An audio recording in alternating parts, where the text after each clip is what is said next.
Amjad Sabri murder case में पहली इतलात ये थी कि उसमें बराह रास्त MQM का लंदन ग्रुप मुलविस था, फिर बाद में आसिम कैपरी उसमें मुलविस पाया गया। ये कलेक्शन कैसे होगी? देखिए मैं आपको बताऊँ, असल में होता ये है कि जब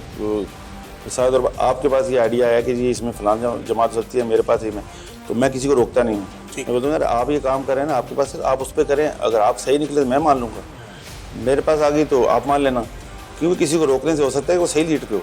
तो मैंने उसी भी कहा था ये सेक्टेरियन किलिंग है, क्योंकि आइडिया हो रहा था कि उसको मारने की वजूहत हमें समझ में आ रही थी, क्योंकि वो जिस मसलक से लश्कर जंगी है वो उनको काफिर समझते हैं, वो बोलते हैं भजन भी गाते हैं, बाद में उस बात की तस्दीक भी हुई और ये इनको टारगेट अचानक नजर आया। अचानक कैसे हुआ कि पीछे कैपरी का घर था, तो उसने गुजरते देखा एक दिन, तो उसने पहली बार अटैम्प्ट की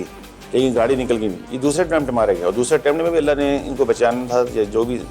उसने जो पहले फायर किया वो पिस्टल फंस गया, इसने भी दूसरा पिस्टल निकाल के शहीद किया और वही पिस्टल आज उसकी सज़ा मौत का बाइस बन गया। ऐसा भी था कि आसिम कैपरी ने जो है वो को ले जाकर खास पॉइंटेशन पढ़ के हमने यहाँ अमजद को मारा था। जी बिल्कुल, इसमें ये जब देखें जब इन्वेस्टिगेशन होती है तो हम ये सिर्फ नहीं होता कि बंदे को कोई टॉर्चर करके सिर्फ बात करते हैं या उसको बोलेंगे नहीं भाई तुम जो हमने कह दिया वो ऐसा नहीं होता, हर चीज़ को वेरीफाई करना बड़ा जरूरी होता है। इसमें वेपन सबसे अहम चीज़ होती है कि वही वेपन आले कत्ल जिससे उसने किया, और उससे एक ही मर्डर हुआ था और अमजद साबरी साहब का हुआ था, और वो पिस्टल जब रिकवर हुआ तो बाकायदा लिखा हुआ था अमजद साबरी मर्डर केस। बाकी ये नए में इस्तेमाल करते हुए इन्होंने बाकायदा पाउच बनाए थे जिसके अंदर ही पिस्टल लगा रहता था, उसके खोल भी अंदर ही गिरते थे, इसका तो खोल भी बाहर गिरे थे। तो जो चश्मी गवाह शनाख्त सज़ा मौत हुई इस केस के अंदर तो